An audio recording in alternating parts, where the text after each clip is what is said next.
It's that through line that I was talking about before that's in my book. And the through line of the book is resilience, is being harder to kill. Yeah.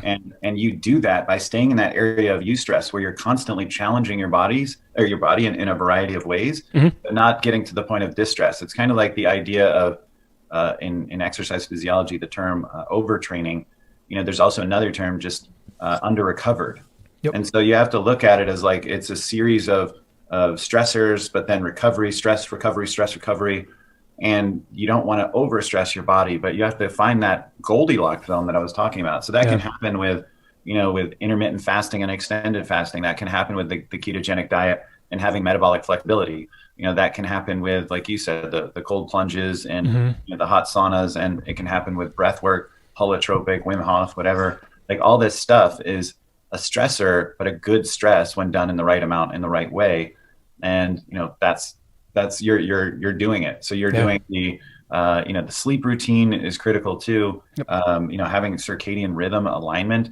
Like one of the things that's actually ideal that I go through in the book is Dr. Satchin Panda's data of eating during that daylight window. That's actually pretty critical because we're not meant to be eating like late at night. And we're not meant to obviously be looking at the blue screens, late at night. And we're not meant to be in our artificial boxes with the artificial floor, with the artificial realities that we're watching on the artificial screen, or the artificial light, and the whole thing like that we think is reality and normal. We're meant to be dealing with temperatures outside. We're meant to be breathing fresh air. We're meant to be grounding with bare feet on the earth and getting the geomagnetic forces, the ions.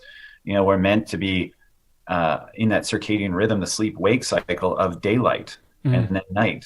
We're meant to have that. And right now we're like staying up till, midnight with this artificial light, and we're just watching someone else's existence and walking around on carpets and breathing recycled air and functioning at 68 to 72 degrees. Yep. And it's a very odd artificial existence. And, we're eating ultra processed food that's manipulated with high bliss point by food engineers, where you literally have like these dopamine triggered serotonin foodgasms because they're manipulating these foods.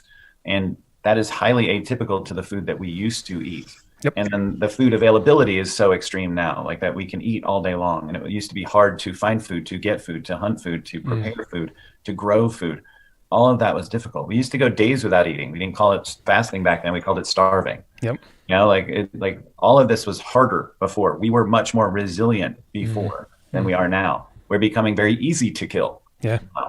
So that's the problem, is we lack the resilience. So finding these biohacks can help us become more resilient and more resistant to those pathogens like you're talking about. Yeah. And honestly, one of the things I think about is, this might sound crazy, but like when I'm healthy and happy, I'll eat food off, if it falls on the floor, I'm going to eat it. Like if I'm around someone coughing or sneezing, I don't care. Yep.